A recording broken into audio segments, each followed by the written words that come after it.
இடம்பொருள் நேயர்களுக்கு வணக்கம். ஸோ இன்றைக்கி வந்து பார்த்திங்க அப்படின்னா வந்து பாண்டியன் ஷோ சீரியலில் வந்து பெரிய ஒரு ட்விஸ்ட் டர்ன்லாம் எல்லாத்தையும் கூட நம்ம நேற்று சொன்ன மாதிரி அதே விஷயம் தான், நீர்ச்சத்து குறைபாடு, டீஹைட்ரேஷன், அதனால தான் அவர் இங்கே இருக்கார் அப்படிங்கிறத சொல்லிவிட்டு அதுக்கப்புறம் வந்து அதுக்கான காரணத்தை கிட்டத்தட்ட செந்திலே கண்டுபிடிச்சாரு. சாப்பாடு ஒத்துக்காமலாம் போகலை, கண்டிப்பாக வந்து இது வந்து அவர் குடிச்சிருக்காருன்னு நினைக்கிறேன்.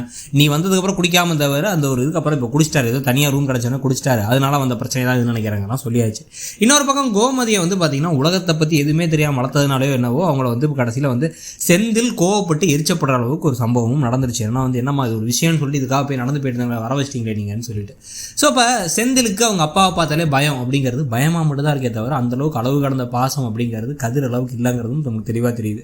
எப்படியாச்சும் நம்ம ஹனிமூனுக்கு வந்துருக்கணும், ஹனிமூனுக்கு வெளில போகணுங்கிறதுல குறியா இருக்காரே தவிர கூட இருக்கணும்னு நினைக்கிறது இல்லை. கதிர் இங்கேருந்து கிளம்பி திண்டுக்கலுக்கு வந்து திரும்பி போகலாம், 7 மணி நேரம் ட்ராவல் ஆனாலும் பரவாயில்ல அப்படின்னு சொல்லிட்டு கிளம்பி போகிற நேரத்தில் செந்தில் தன்னுடைய மனைவியை சந்தோஷப்படுத்துறது என்ன பண்ண முடியும் தான் யோசிக்கிறாரு. இதெல்லாம் போக போக போக பெரிய பெரிய விரிசலாக அந்த குடும்பத்துக்குள்ளே வரதுக்கான வாய்ப்புகளும், நம்ம எந்த குழந்தையெல்லாம் நம்மளை ரொம்ப மதிக்க நினச்சோமோ அந்த குழந்தையெல்லாம் குட்டி வில்லனாக இருக்கானுங்க, ஆனால் வந்து வில்லனாக நினச்ச கதிர் தான் ரொம்ப நல்ல பையனாக இருக்கான் அப்படின்னு சொல்லிட்டு வந்து பாண்டியன் உணர்கிற நாட்களும் வந்து வெகு தொலைவில் இல்லை. ஆனால் அதுக்கு முன்னாடி கண்டிப்பாக கதிரை காயப்படுத்துகிற மாதிரி விஷயங்கள், கதிர் ராஜியோடைய லவ் அப்படின்னு சொல்லிட்டு பல விஷயங்கள் நடக்க தான் போகுது. ஸோ இதெல்லாம் ஒரு பக்கம் இருக்கும் பொழுது நாளைக்கு திருப்பி வந்து கொடைக்கானலில் தான் கண்டினியூ பண்ண போகிறாங்க. கொடைக்கானலேருந்து கிளம்புறதுக்கு முன்னாடி கண்டிப்பாக ராஜியை வச்சு ஏதாச்சும் ஒரு பெரிய விஷயம் இருக்கணும். ஏன்னா ராஜி இங்கேருந்து அங்கே அனுப்பியிருக்காங்கன்னா கதிர் ராஜி விவகாரத்தில் ஏதோ ஒரு விஷயம் நடக்க போகுதுங்கிறது மட்டும் தெரியுது.